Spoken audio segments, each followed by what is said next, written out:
advisors, someone who really, in all of her life, kept on moving our community forward, and now represents one of the diversest districts in Queens.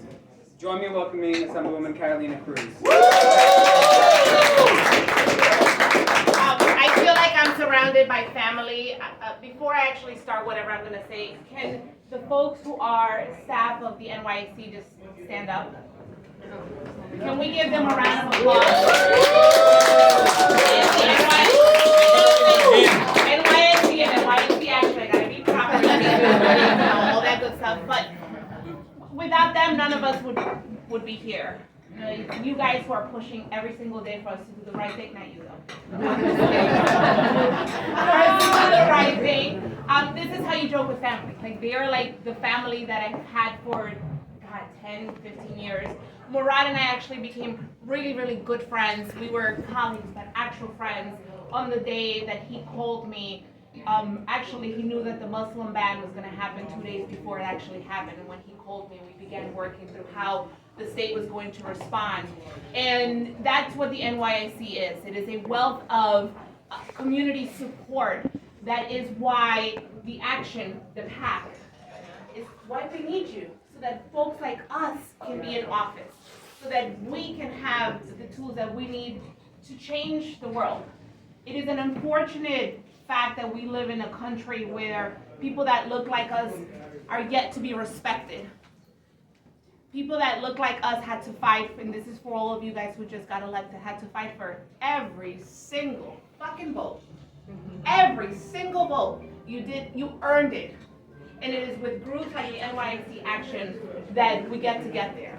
And so I'm the chair of the Task Force on New Americans, and it's an honor to be here. I am going to continue to push for just about it.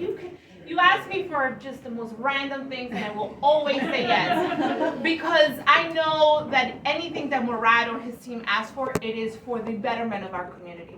It's to make sure that we have things that are as random as, hey, can we get XYZ agency to actually translate that information to something as important as what we're working on now, which is Plan D at this point on immigration reform. If we don't get immigration reform, we at the state must ensure that every single person in deportation proceedings has a lawyer. Woo! That's what we're working on. And I want to give a shout out to my vecina who is working to make sure that we're standing with our street vendors.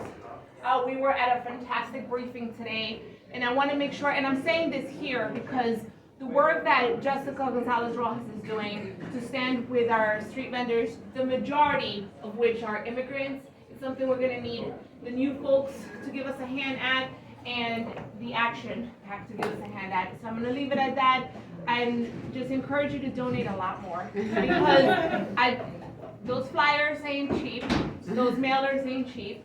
Those lobbyists to help us do our job ain't cheap. We got to get the work done, because I don't know, and he knows that I don't know if I would call myself realistic. Sometimes I've been around this for a little too long, and I don't know if we're going to get immigration reform this year. We're going to continue to fight.